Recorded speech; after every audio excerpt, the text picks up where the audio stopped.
So welcome everyone to our webinar today, and thank you so much for taking the time to spend with me again this evening for our third webinar of the series. Okay, so I'd like to introduce myself.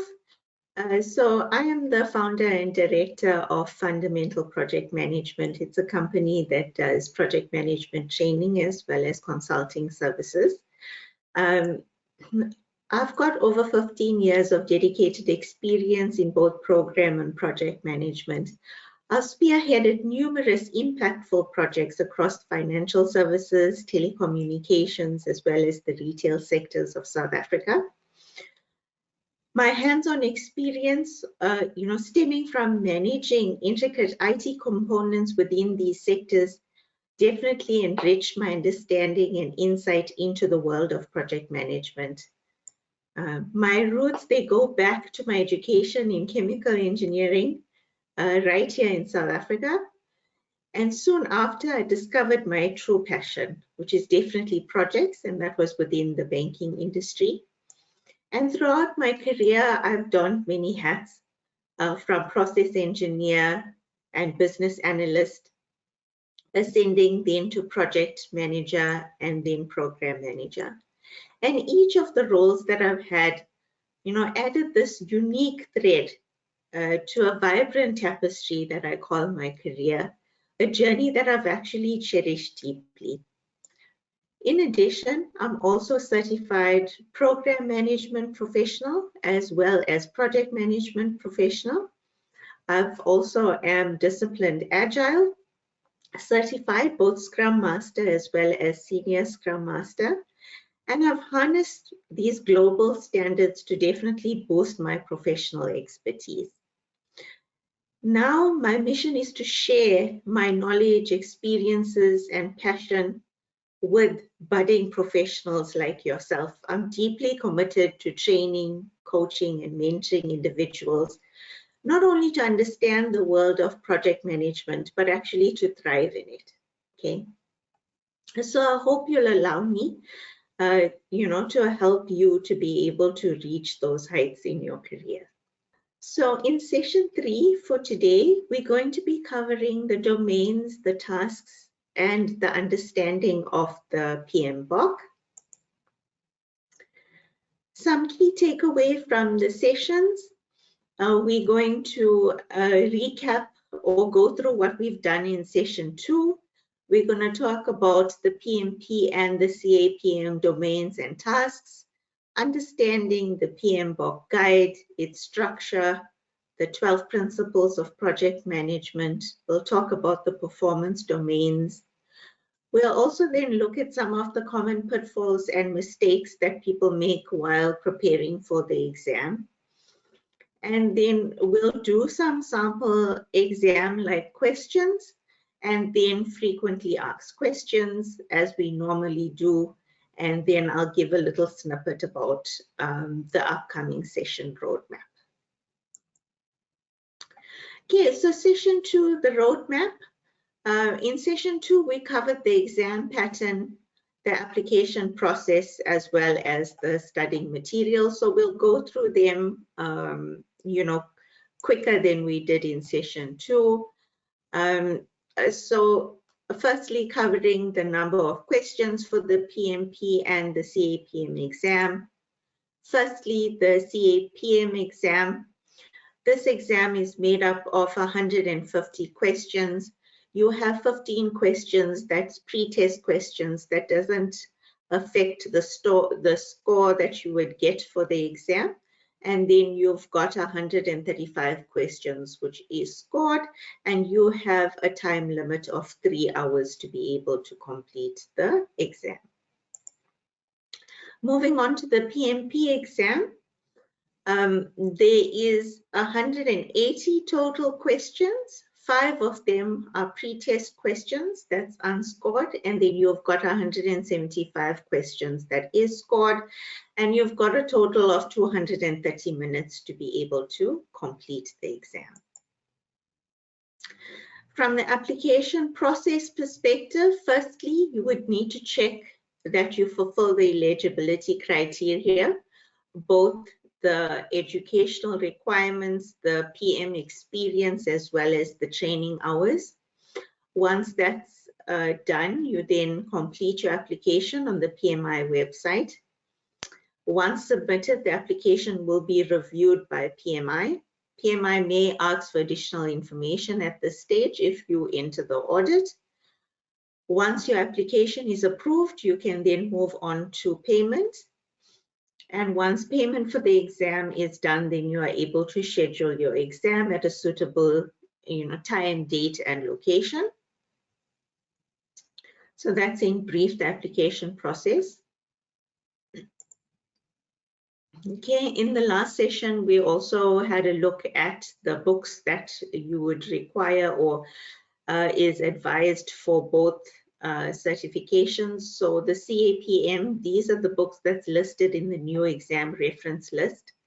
It's actually quite nice, the new exam reference list, because it actually indicates which chapters of these books will be necessary, together with the mapping of the ECO. So it makes it quite user-friendly.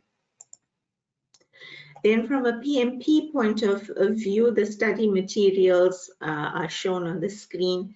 The three that I normally suggest using is the PMBOK guide, the process groups of practice guide, and then the agile practice guide. So for me, that's the most important books to cover for the PMP exam.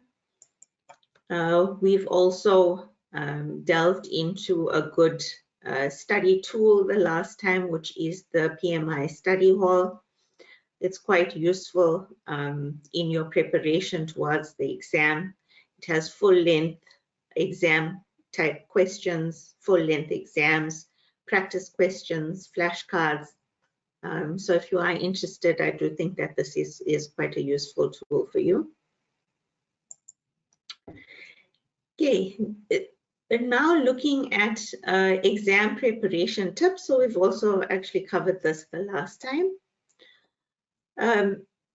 Just indicating that the PMP and CAPM very comprehensive courses does require a fair amount of dedication and discipline. You do need to make the time to study, even with quite busy careers as well as home life. I would suggest carving out time every day in order to dedicate to studying. Make sure you know all the domains, the tasks, the enablers.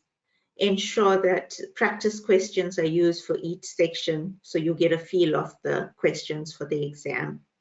Okay, it's very important to practice, especially the questions. Evidence has shown that individuals who do the practice test and then they do them well, they score better than individuals that don't. Remember to simulate the environment so that it is like the real exam. Ensure a quiet space. Make sure you complete the entire exam. This will also help you with your timekeeping. Okay, you can practice your timekeeping in those situations. Remember that you should always review both the correct and incorrect answers when you're doing the practice tests, because this really helps you bed down the concepts, understand the content better. And then it is suggested that at least 3 full-length practice exams are done before you try to tackle the real exam. So in preparation for the PMP and CAPM, okay, there's a concise approach that I've put together. Firstly, you need to understand the structure of the exam. Grasp the exam's format, especially the number of questions, the sections, the duration. Review the exam content outline. Make sure you've covered everything that is on the ECO. Utilize the study resources that we've mentioned as part of the previous webinars, as well as we've just looked at them in the previous slides. Create a study plan, okay, that's designed, personalized for yourself. Make sure that you allocate time for each topic based on the weightage in the exam. so that you spend time on the most important elements. Definitely practice with the sample questions. If you're finding your journey a bit lonely, there's always study groups and forums that you can join for motivation along the journey. Okay, practice time management. It's very important to make sure that you can handle the time given to you in the exam. Review and revise so that the concepts are bedded down, you understand them well. Make sure during your journey you do take breaks, practice self-care. It's very important not to burn out. And then remember to always stay updated with any information that's sent to you via PMI, especially latest PMBOK guide. And then along the journey, you can always learn from PMI authorized training partners. PMP exam prep course is one that I do feel is quite valuable in the journey to preparing for the exam. So you can have a look into those. Okay, breaking down the exam. So CAPM, the domains. So you've got your project management fundamentals and core concepts. That makes up about 36% of the exam. You've got your predictive plan-based methodologies making up 17% of the exam. The agile frameworks methodology is 20%, and then your business analysis frameworks, which is 27%. Okay, so that's in total all the domains for the CAPM exam. So going through them in a little more detail. So the project management fundamentals and core concepts, for the 36%, it covers 5 tasks. You need to understand all of the tasks and the contents associated with each of them. So the first one is demonstrate an understanding of the various project life cycles and processes. So this, you need to have an understanding of the progression of a project from initiation to closure and the associated processes. Okay, number 2 is demonstrate an understanding of project management planning. So this is understanding the tools and the techniques for creating realistic project schedules, budgets, resource plans. You'll also cover things like your work breakdown structure and your scope statement as part of that task. Task number 3 is demonstrate an understanding of the project roles and responsibilities. Here you need to understand the different stakeholders involved in the project, including your project sponsor, team members, customers, and there's many more. You need to also understand the role of the project manager. You'll also need to understand how your role as the project manager differs based on your organizational structures, such as your functional organization, matrix, and projectized. The next task is demonstrate how to follow and execute plan strategies or frameworks. Example, your communication, risk management, quality assurance, and stakeholder engagement. Then demonstrate an understanding of the common problem-solving tools and techniques. So that is understanding the range of problem-solving methodologies that can be applied in the face of project challenges like brainstorming, root cause analysis. You'll also need to familiarize yourself with the tools that can aid in decision-making, for example, SWOT analysis. So those are just examples, and there are more as part of the content. Okay, then for predictive plan-based methodologies, there's 3 tasks. The first is explain when it's appropriate to use the predictive plan-based approach. So you'll need to firstly understand the approach, learn when it is suitable to use it, understand the advantages of the approach as well as its limitations. Okay. Second task, demonstrate an understanding of the project plan schedule.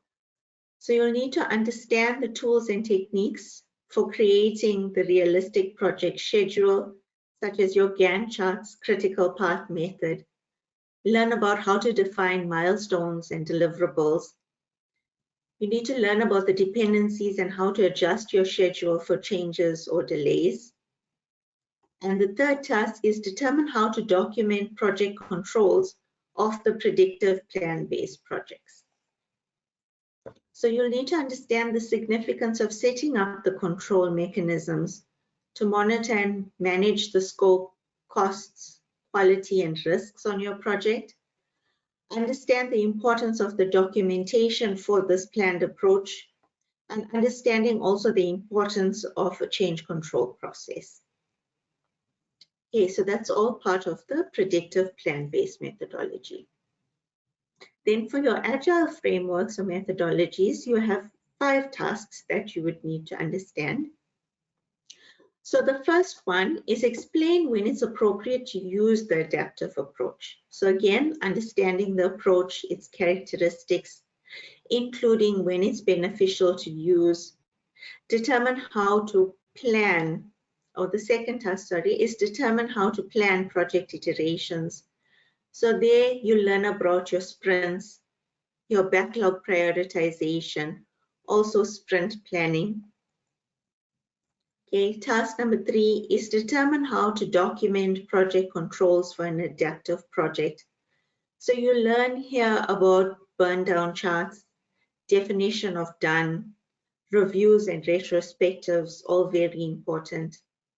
Task number 4 is explain the components of an adaptive plan. So you learn about product backlogs, sprint backlogs, as well as your increments. And then the last task, determine how to prepare and execute task management steps. So that's learning about your daily stand-ups, the task boards, and continuous integration. And then the last domain, business analysis frameworks, making up 27%. Okay. It has 6 tasks associated with it. So firstly is demonstrate an understanding of business analysis. So the BA roles and responsibilities is something that you would need to understand. The BA is actually the bridge between the stakeholders, both from a business perspective as well as a technical perspective. Okay. You need to understand how to conduct stakeholder or determine how to conduct stakeholder communication. So familiarize yourself with stakeholder analysis techniques and then also communication methods. Determine how to gather requirements. So understand the different techniques for eliciting those requirements and how to document them. Also demonstrate an understanding of your product roadmaps. So understand the purpose of the roadmap and how it aligns to the business goals and your project objectives. Okay, next is determine how project methodologies influence the business analysis processes. So understand that the BA processes may change based on the project methodology. Okay, know how they change also. And lastly is validate requirements through product delivery. So firstly, you need to learn how to verify the requirements, and then later on, how would you validate those requirements and then obtain feedback. Okay, so this in a nutshell is everything that you should know as part of your preparation for the CAPM exam. Okay. Moving on to the PMP exam. So the PMP exam is made up of 3 domains. The first domain is your people domain, making up 42% of the exam. The second is your process domain, making up 50% of your exam. And lastly, it's the business environment, making up 8% of the exam. Okay, so breaking this down a bit further, your people domain will have 14 tasks. Okay, we'll go through them. So the first, starting off with The first, build a team. You'll need to understand how to assemble a team with the right mix of skills and competencies to ensure project success. You'll define your team ground rules. So you need to know how to establish norms for team behavior, communication, decision making, and also how to resolve conflict within the team.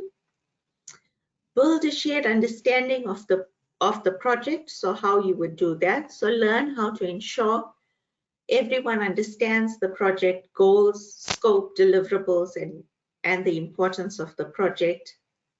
You need to know how to negotiate project agreements.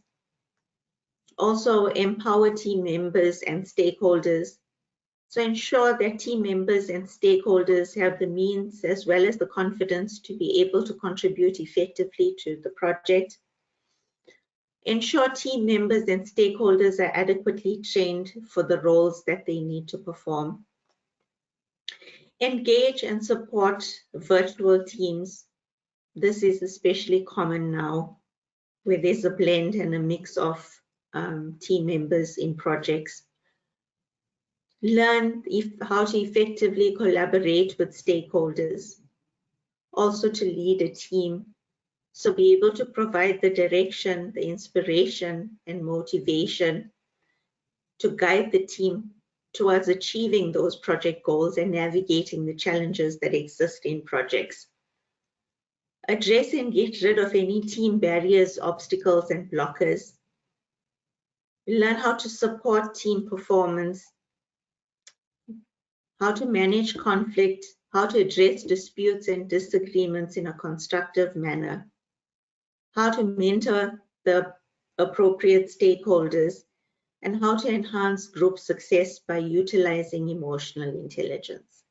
So all of that lies within the people domain, and all of those tasks are tasks that will be required, or understanding of them is required for the exam. Moving on to the process domain.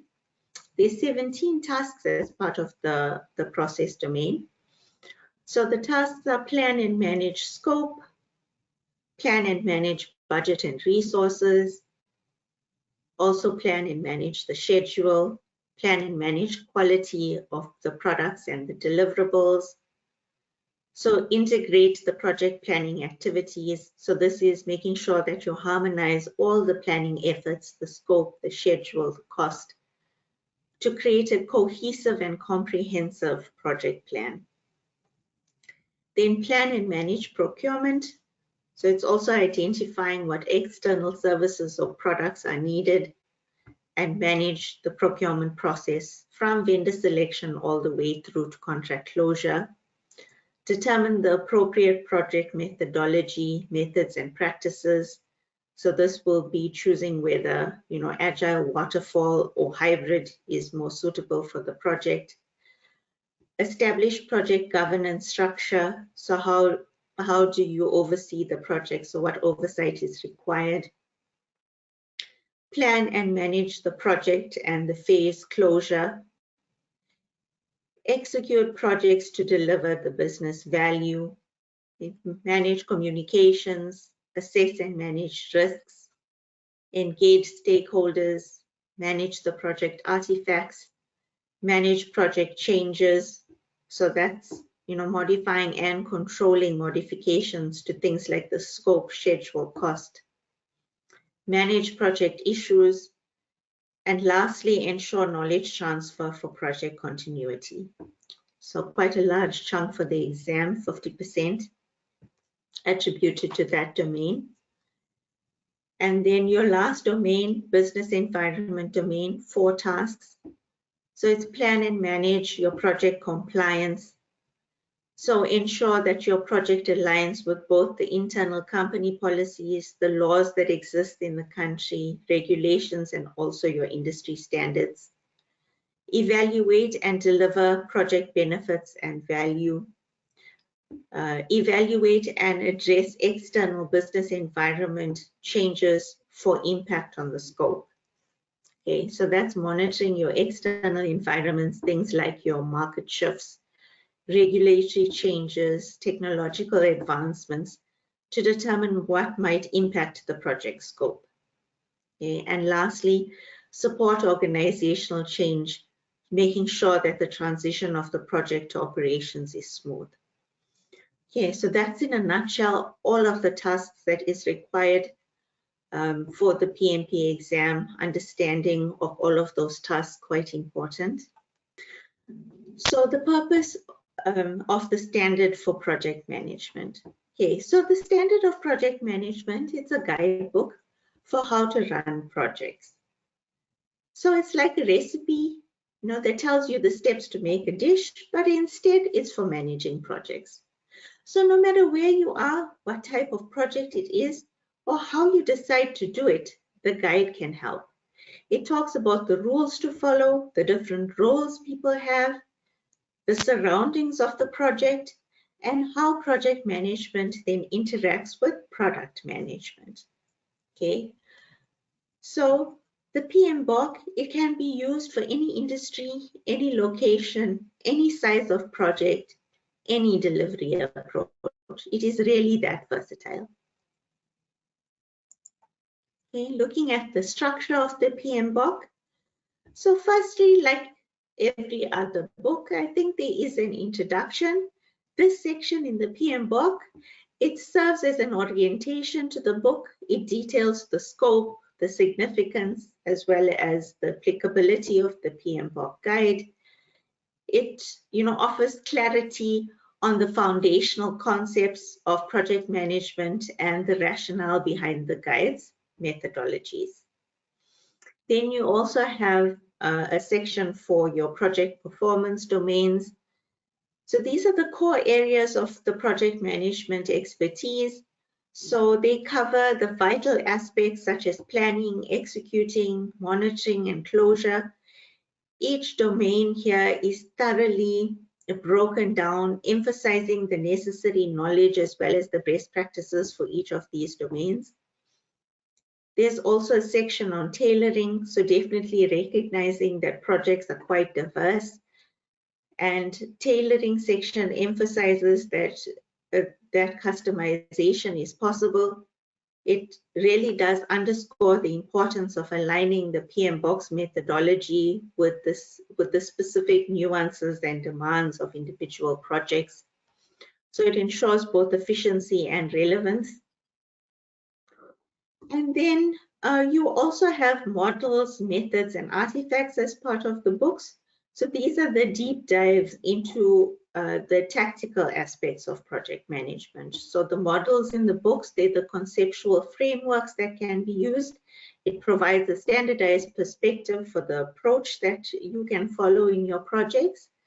There's also methods, so processes and procedures that can be used to ensure consistent and effective project execution, so making it quite efficient in your projects. And there's also artifacts, so these are tangible outcomes, the deliverables that will arise from the different project processes that you will implement. Okay, so it encompasses the documentation, plans, prototypes, and more. So in essence, the PMBOK, it's actually definitely an indispensable resource for project managers. It offers a cohesive blend of theory as well as practice for optimal project execution. Okay, then covering the 12 principles. So these are the 12 principles that project managers need to aspire to or follow through on. So we'll go through each of them. So the first one is stewardship. So to be a diligent, respectful, and caring steward. So you can think of stewardship as being the guiding force of a project, where you lead with integrity, you pay close attention to every detail, and you're always adhering to the necessary guidelines. Okay, in practice, if you look at it, you'll see it's about being open and transparent in every phase of the project. So having integrity, it's about being thorough ensuring every detail is attended to and really listening to the concerns of the stakeholders. Okay, it's the commitment to consistently delivering and keeping the project promises. Okay, it's saying that we don't just wing it, but we do adhere to both internal as well as external regulations that apply. And then the key is also having a look and making sure that you're looking at the bigger picture. Okay, so it's beyond the financials. You're thinking about the social implications, thinking about the technical challenges, and even the environmental footprint.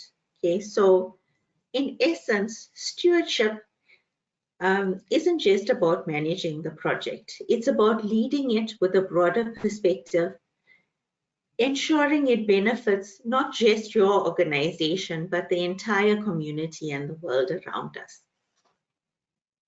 Okay. The second principle is the principle on team and creating a collaborative team environment. Okay, so when we talk about project teams, we're really talking about a dynamic mix of people. Each person brings the unique skills and the vast knowledge and the individual experiences to the table. Okay. Now, the magic happens when these individuals start working together and collaborating.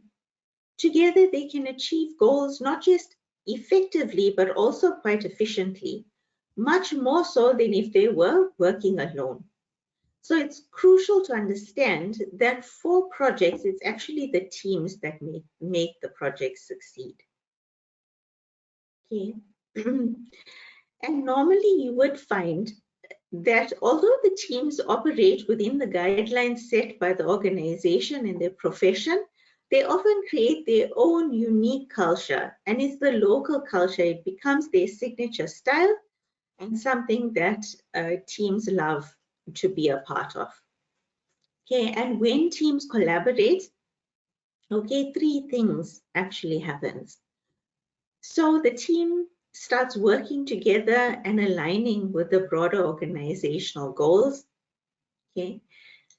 It will also foster a culture of continuous learning, both for the individual and the team as they learn from each other. It will also harness the strength of every team member and then ensure project success.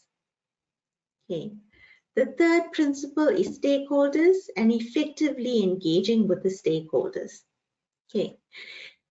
It's essential that we actively engage with our stakeholders. And the reason for this is because their input and involvement is critical for the success of our project and for ensuring our customers are satisfied.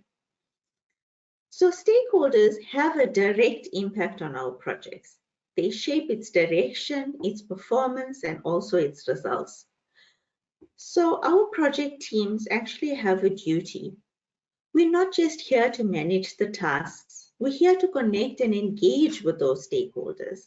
By proactively engaging with the stakeholders, we're not just ticking the box. We're driving real value, ensuring the best outcomes for our projects. Okay, then the fourth principle is value and focusing on value. Every step of our project should continuously align with our business objectives and the benefits we aim to achieve. Okay, but why? Because value is our ultimate measure of success. It's really, that simple for projects. Okay, the beauty of value is that it doesn't have a one-size-fits-all timeline. We can see value emerging during the project, right at its conclusion, and sometimes even well after the project wraps up. In instances like an orchard. Okay, when we speak of value, it's not just about the numbers. Okay, the quantitative results are crucial. It's definitely important. But the qualitative impacts, the ones that are harder to measure, they're actually equally significant for projects. So it's our job as a project team to keep our eyes on the prize. Okay, the outcomes. It's these outcomes that drive the benefits and create the tangible as well as that intangible value. To ensure that we're on track, our teams assess the progress, adapt when needed. Okay, because our goal is to squeeze every drop of expected value from our projects. Okay. Then principle number 5, systems thinking. It's to recognize, evaluate, and respond to system changes. So if you think of our project as a living, breathing entity, it isn't just a collection of tasks, but rather a network where everything is interconnected and constantly interacting. System thinking is about seeing the bigger picture. Instead of focusing on the isolated parts, we look at how the parts interact with each other and even how they connect with the world outside. And the systems aren't static, they're always evolving, always changing. This means we need to be on our toes, always observing and understanding the shifts, both inside and outside our project. Okay? By understanding and responding to the interactions, our projects can strategically steer towards the best outcomes. And principle 6, leadership. So demonstrating leadership behaviors. I think now we all know leadership isn't about a title. It's actually a set of behaviors and that support both individuals and the teams. Okay? And the beauty of leadership is that anyone on our project team can step up and showcase the behaviors. It's actually not about who's in authority, but it's about who takes that initiative. Okay? To become an effective leader, you need to be able to be flexible. Read the room, understand the situation, and tailor your approach accordingly. Okay? Know that each team member is unique and driven by different motivations. Okay? And embrace that as well as the diversity of the team. Okay? Leaders definitely set the gold standard. They embody honesty, integrity, and ethical conduct. And by living these values, okay, they inspire the rest of the team to do the same, driving our projects to not only success, but also greater heights of positive impact.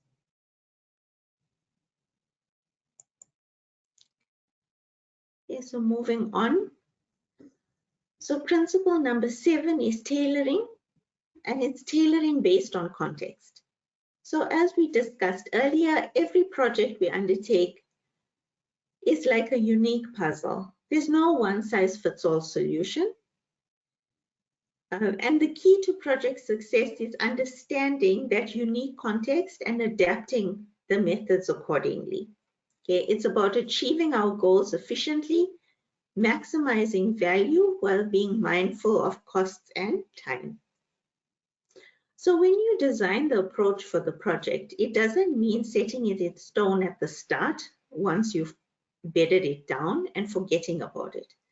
So tailoring the approach is an ongoing journey. As the project evolves and we iterate and fine-tune our strategy, we need to use just enough process to ensure we're agile, responsive, and always heading in the right direction. Principle number 8, which is quality. So build quality into process and deliverables. At its core, quality is about meeting and exceeding our stakeholder expectations. Okay, it's the bridge between what we deliver and what our stakeholders truly need. It's not just about ticking boxes, it's about ensuring that every deliverable aligns perfectly with the set criteria. Quality doesn't stop at the output, it also dives deep into our processes. It's our responsibility to ensure our approaches are not just suitable, but optimized for effectiveness. A focus on quality will ensure that we're not just doing things right, but we're doing the right things. Moving on to complexity and navigating complexity. So every project is a journey, and sometimes the path can be winding, filled with unforeseen twists and turns. These complexities can arise from various sources, from unexpected human behaviors to shifts in technology, or even just simple uncertainty. Imagine being a boat in unpredictable waters. Okay? The waves and the storms, they represent the challenges like scope changes, customer dynamics, or technological shifts. Our job is not just to steer clear of them, but to navigate through them successfully. So this is where vigilance comes in. As a team, we must continuously watch out for these complexities, identify them early, and use the toolkit of strategies to manage or even lessen their impact. It's not just about sailing, but it's mastering the seas of complexity that come our way. Okay, the principle of risk or optimizing the risk responses. So risks aren't just one-time events. They're part of the landscape and we need to be prepared for them throughout our journey. Our approach to risks will definitely be shaped by our organization's attitudes and the boundaries towards them. Okay, recognize the importance and the impacts of risks. Ensure that the strategies that are put in place are cost effective and make sense in the project's context. Always be on the same page with the stakeholders about how to tackle the risks. And importantly, have a designated guardian or owner for each risk to oversee and manage it. Okay, so in essence, it's about being proactive and strategic, turning challenges into opportunities and ensuring the journey's success. Then your principle of adaptability and resiliency. Okay, so here, adaptability is our ability to change our direction, okay, when the winds shift, when things change in the project. We need to be prepared for the surprises and change our course as needed. And then resiliency, it means what happens when something hits, okay? It means that our project can withstand that impact. And even if it's thrown off course, it can bounce back quickly, okay? So by focusing on the final destination, the outcomes of the project, rather than just moving forward, ticking the boxes, we ensure that our project remains agile and robust. Okay? It's not just about managing smartly, it's also about managing robustly so that you can weather any unforeseen circumstances.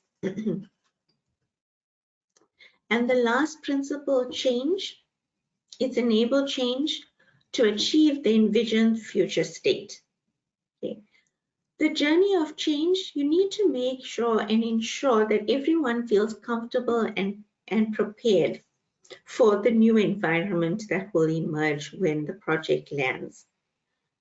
Okay, there could be many sources of change for people, both internal, external, and change is something that's tricky. Not everyone likes change, and by continual change in the environment, it can tire everyone out or even make them quite resistant to the change. So make sure everyone is on board, involve them, understand their concerns, and motivate them for the exciting journey ahead.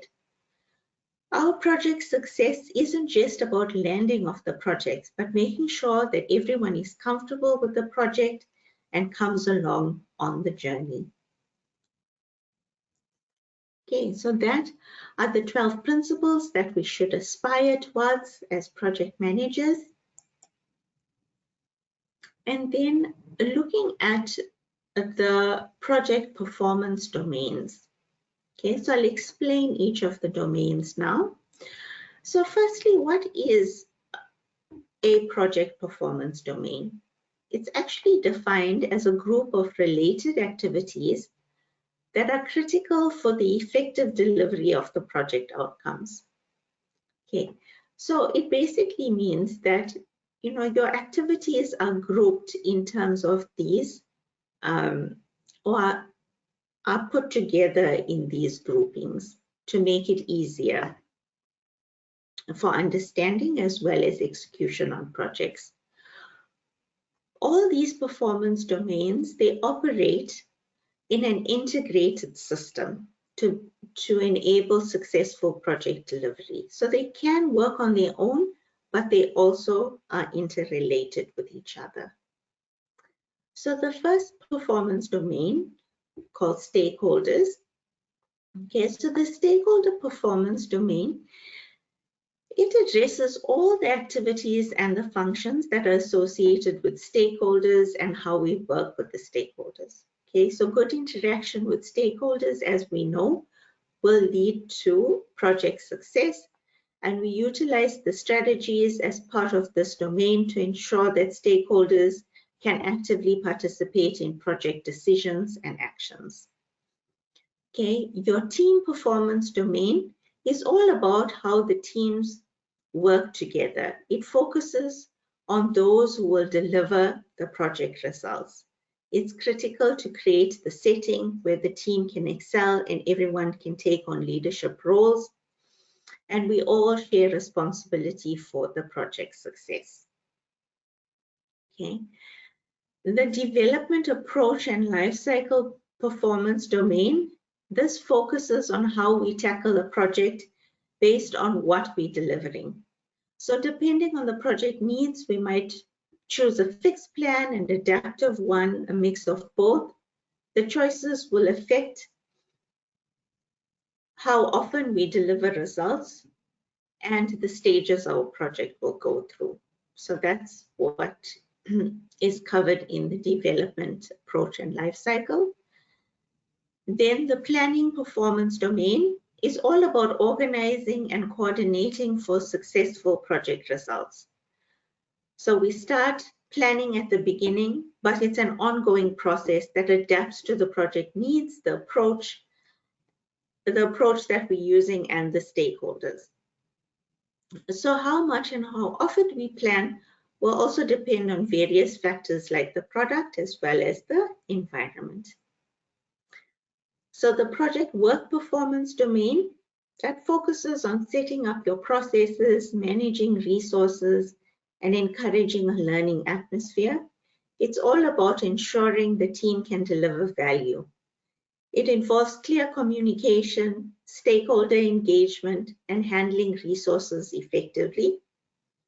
In essence, it's about keeping the project on track and running efficiently.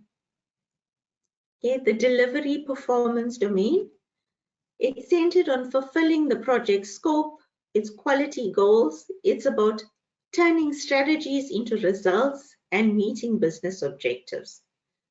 So the key is to produce outputs aligned with the expectations to drive the desired outcomes, whether it's introducing a new service, solving a problem, or improving something. Projects aim to add value. Deliverables might be released at various stages, specific milestones, or even right at the end of the project. And often the value derived from the projects extends way beyond the completion date. Okay, the measurement performance domain. The measurement performance domain, it focuses on gauging and managing project outcomes. It's about continuously checking if the project is on track and making the necessary adjustments. This domain assesses if the project's results aligns with its objectives. By regularly collecting and analyzing the data, teams can learn and adapt, ensuring that we stay on the right path or course correct as needed. So in essence, it's about using the feedback to optimize the project performance. And then lastly, it's the uncertainty performance domain. Okay, this domain focuses on managing the unpredictable aspects of projects. So given that projects operate in an ever-changing environment, this domain tackles both the threats and opportunities arising from the uncertainties. Okay. So while uncertainty we know encompasses the unknowns, it definitely comes in various forms. So it could be unpredictable future events, which is risks. It could be unclear present situations, so any ambiguity that is experienced currently. Also complex dynamics with unexpected results that you would obtain.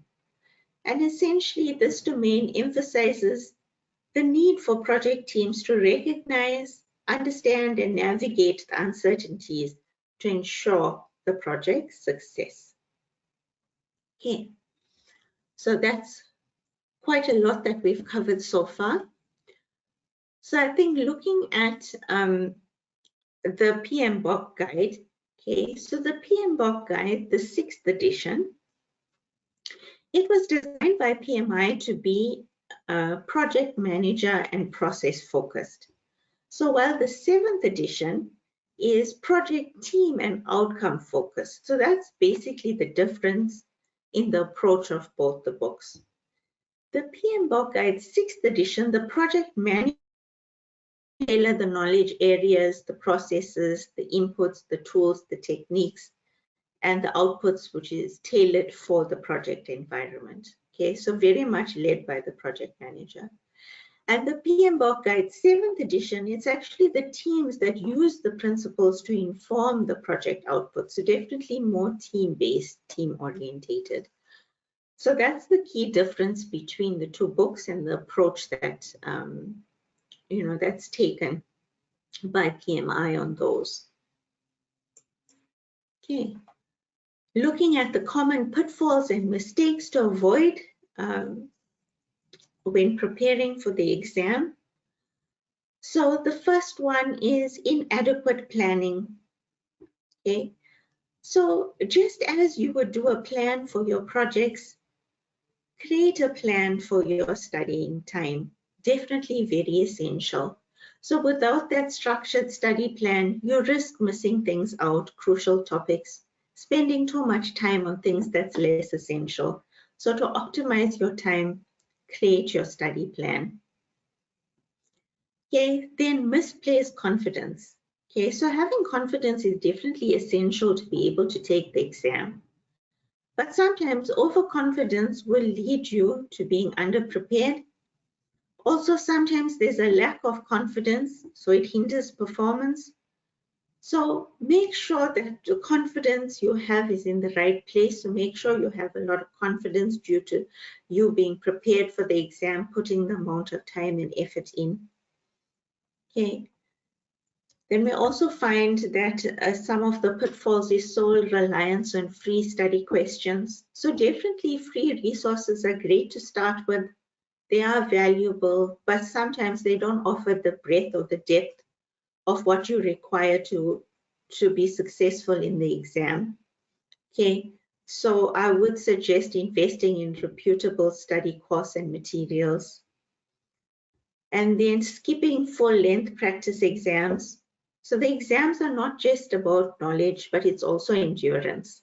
Okay, so practicing the full-length test, it helps build the stamina. It gives you a realistic sense of the time available per question. So very important to do those. Okay, then procrastination in study. So cramming might help in some exams, but not the PMP and CAPM. They require understanding and application of the concepts. Okay, so it does take time to digest. So make sure you, allow sufficient time for studying. Okay, it's overlooking the PMBOK guide. So the guide is foundational to the exams. There are definitely other resources that are needed for the exam, which we've covered, but don't forget and don't dispense of that PMBOK guide. Okay, so poor stress and anxiety management. Okay, so the exams are significant. It's natural, definitely natural to feel stressed, but not managing the stress will definitely affect your retention and your recall. So use techniques that work for you, that I think you know yourself the best, but definitely things like meditation can help. Take regular breaks, ensure a good amount of sleep. That's when your brain will process all of your information that you've learned. Okay, resource overload. Also, while having multiple study resources, you know, it could seem beneficial. It can definitely confuse and overwhelm you. So it's definitely better to pick a few reputable sources, focus on them. Okay, not reading the questions thoroughly. So misinterpreting a question can lead to incorrect answers. So in the pressure of the exam, ensure you take the time to understand what's being asked. Okay, neglecting agile and hybrid approaches. So with the evolution of project management, agile and hybrid methodologies have become significant. I think you can see that also in terms of the percentage allocated for the exam. Not focusing on them, definitely a mistake. Okay, skipping exam simulations. So beyond the practice exam, simulations also give you a realistic experience of the exam environment. It will also help you manage the time, navigate the interface. So I would suggest doing those. And then overemphasis on memorization. Okay, I think we've covered this many times in the webinars as well.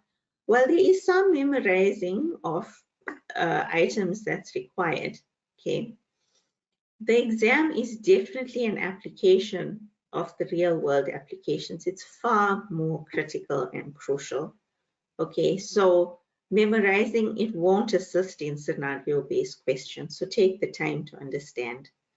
Okay, so by being aware of these, right, you are able to avoid these pitfalls. So you can significantly enhance your chance for preparation and also boost your chance of passing the PMP and CAPM exams. And therefore, I've shared this with you.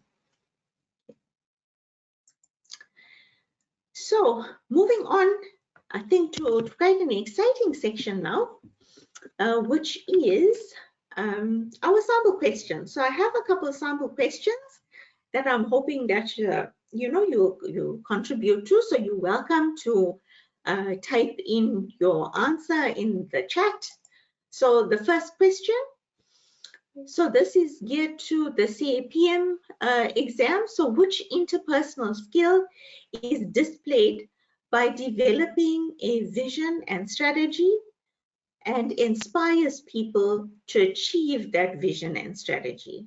Is it A, motivation, B, influencing the organization, C, effective communication, or D, leadership?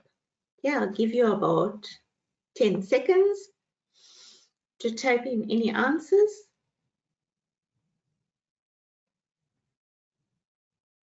Okay, I think you can lock them in now.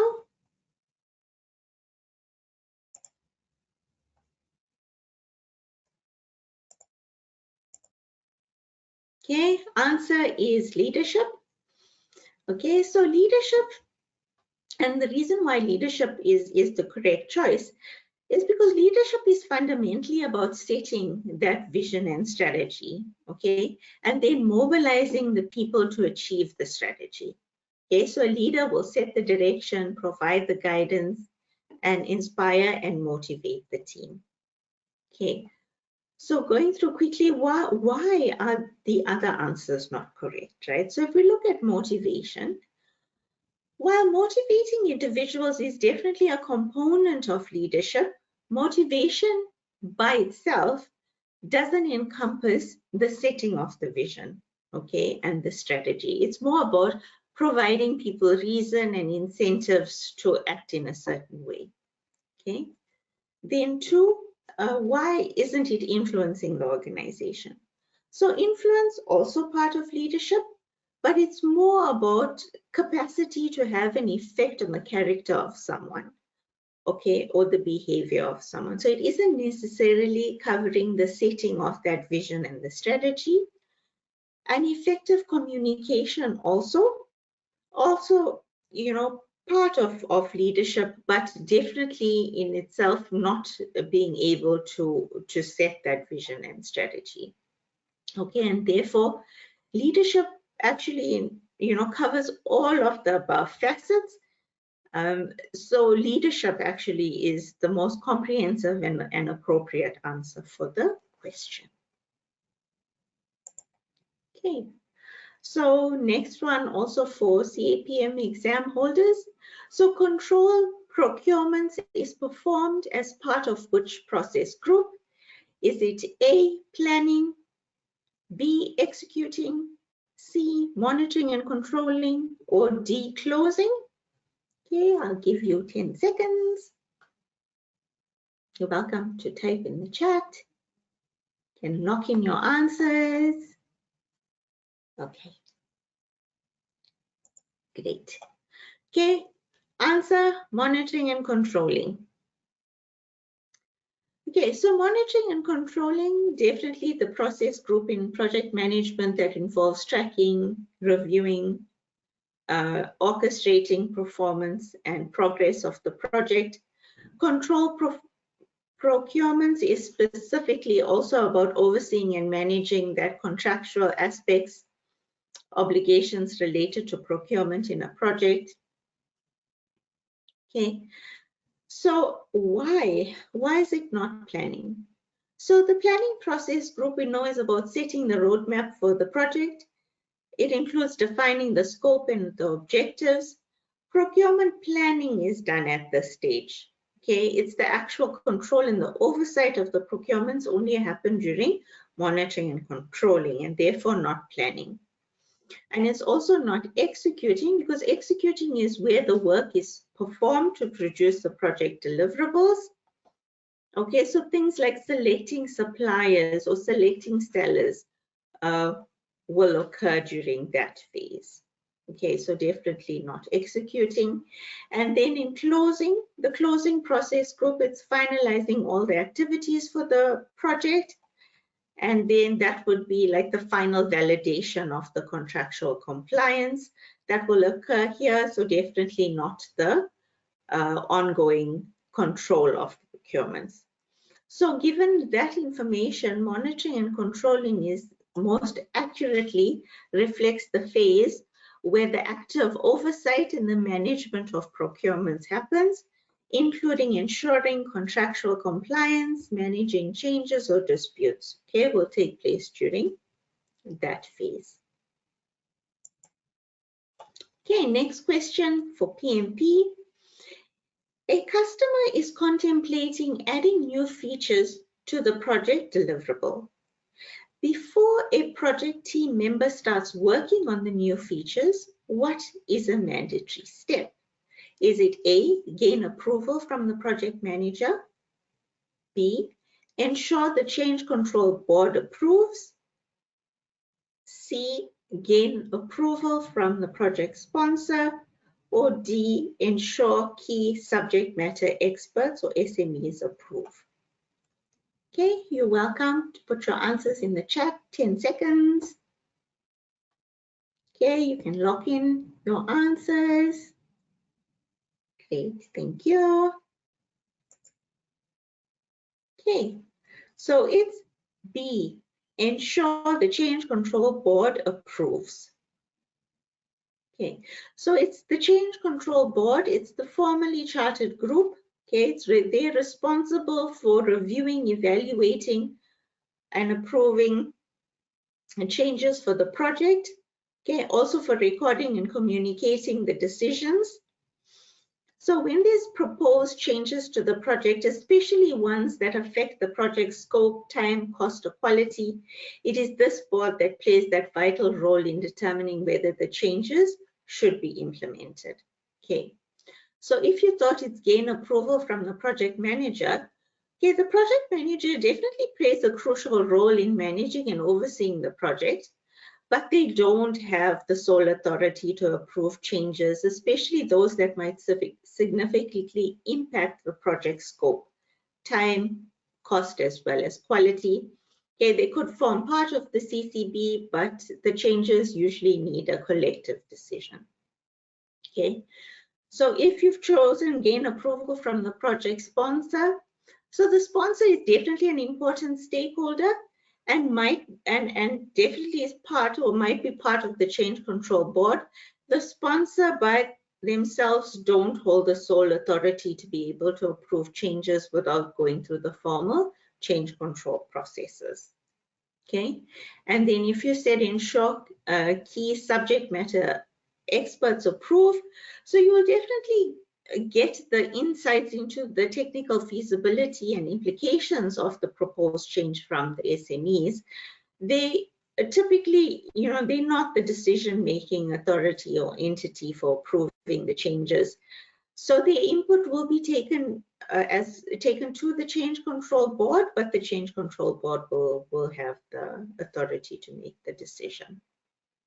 Okay, so informal project management processes, especially for the larger, more complex projects, the ones that will be referred to as part of your PMP exam, it's definitely the CCB that will be responsible for approving any changes to projects. Okay, also for PMP exam takers, after realizing that there are insufficient resources on a project that has an increasingly high workload, management outsources some major tasks to keep the project on schedule. What should the project manager do in this scenario? Should they, A, review the communications management plan, revise the procurement management plan, escalate to the project sponsor, or prepare an organizational chart? Okay, 10 seconds, you may start. Okay, lock in your answers. Okay, thank you very much. Answer, revise the procurement management plan. Okay, so that's the correct answer, and it's correct because when tasks or the components of a project are outsourced, it involves procuring services or goods from external sources outside of the organization, and it is the procurement management plan that will outline how that procurement process is managed, from developing the procurement documentation all the way through contract closure. So given that management has decided to outsource some of the major tasks, revise the procurement management plan, does become necessary, because outsourcing tasks would mean entering into agreements or contracts with the external vendors or service providers. Okay. And then revising that plan is the primary step in response to the decision to outsource. So let's consider the other options that we have.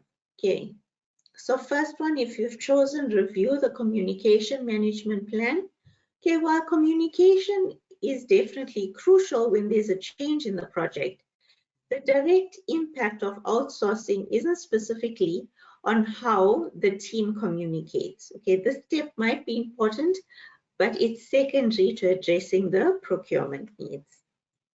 Okay, if you've chosen escalate to the project sponsor, so this isn't the immediate necessary step given the scenario, because management is already aware of the situation and they've decided to outsource. Okay, so the project manager should act on the decision first, which is to outsource. And if you've chosen prepare an organizational chart, so while understanding the structure of the team, including the external vendors, is definitely valuable, it's not the primary action to take when the decision to outsource has been made. So the procurement process will precede this one. So in summary, when you're faced with the need to outsource the major tasks, the most immediate and relevant action for the project manager is to address the procurement aspects, okay? Hence, revising the procurement management plan is the correct answer here. Okay, so I've got some frequently asked questions that people normally ask also. So I thought we'd cover some more in this webinar. So what are some of the SMART certification parts after PMP? So if you're looking at that, there's 2 large certifications that follows. You can try the program management professional if you meet the eligibility criteria there. And there's also a portfolio management professional, also with its own eligibility criteria. So those are 2 that you can aspire toward after PMP. What advice would you give someone taking the PMP exam? Okay, so I think we've covered, if not most of them, also as advice from other webinars. So as I've mentioned, requires dedication, discipline. Essential to understand the domains, the tasks, the enablers. Practice, practice, practice all those questions. Take the practice exams. Simulate the real exam, as mentioned. Review your exam questions, both the ones that you get correct as well as the incorrect ones. Make sure you take at least 3 exams before taking the real exam. And once you're scoring well, you're definitely ready to take the real exam. Okay. And what exactly are the formal education requirements for the PMP certification? Covered previously as well, 35 hours of training, which can be obtained by taking the PMP exam prep course. And definitely, the participants of these webinar or my webinar series, they do get 50% of the PMP exam prep course, also CAPM exam prep courses that I offer. And also, if you have a CAPM certificate, it can also be used for that education requirement. Okay, so what are the cons of obtaining the PMP certification? Okay, so studying for the exam definitely takes time and effort, and it does cost money to take the exam. So you do pay for the courses as well as paying for the exam. But I can definitely attest that, that these cons are small compared to the benefit that you actually get once you have the certifications.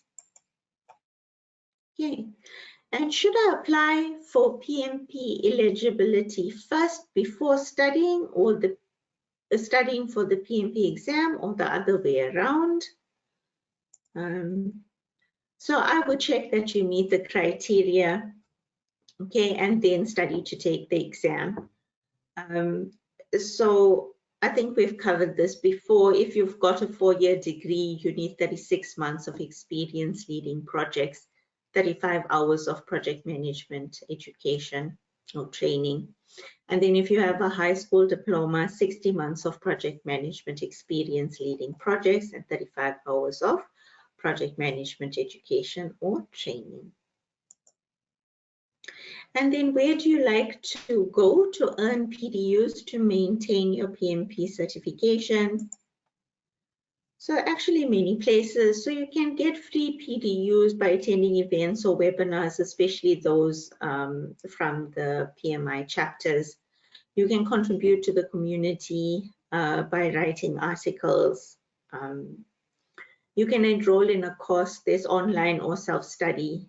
You actually can gain a lot of PDUs by doing courses. And also just by doing your daily job, that is being a project manager, you can claim 8 PDUs. And then also by reading books and articles about project management, you can earn a fair amount of PDUs through there. And then for session 4, What I will be covering, okay, is waterfall, agile, hybrid, the benefits and the principles. So please join me on that webinar. Also looking forward to that one. So just the agenda for session 4. So we'll recap session 3 as we normally do in our webinars. We'll talk about waterfall versus agile versus hybrid. Also the benefits of agile in project management, the benefits of PMP in your international markets, the 4 principles of project management training. We'll talk a bit about emotional stability and balance. We'll do sample exam-like questions again, and then frequently asked questions, and then also just give you a little snippet about the next session. Okay, so that's my okay, yes. So this next session is 20th of September. Please pencil it in. I'd really like to see you on that one as well.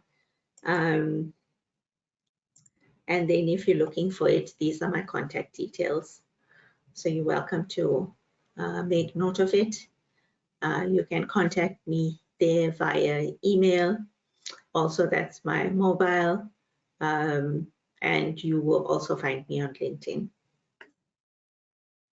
Okay, so thank you so much, everyone, for spending this time with me. I really, really did enjoy this webinar. So I really hope it has been beneficial to you. As usual, please send me any comments, feedback about the webinar. I'd love to hear from you. Also, if there's any other topics you'd like me to cover, happy to do that as well. Thank you very much, everyone, for joining.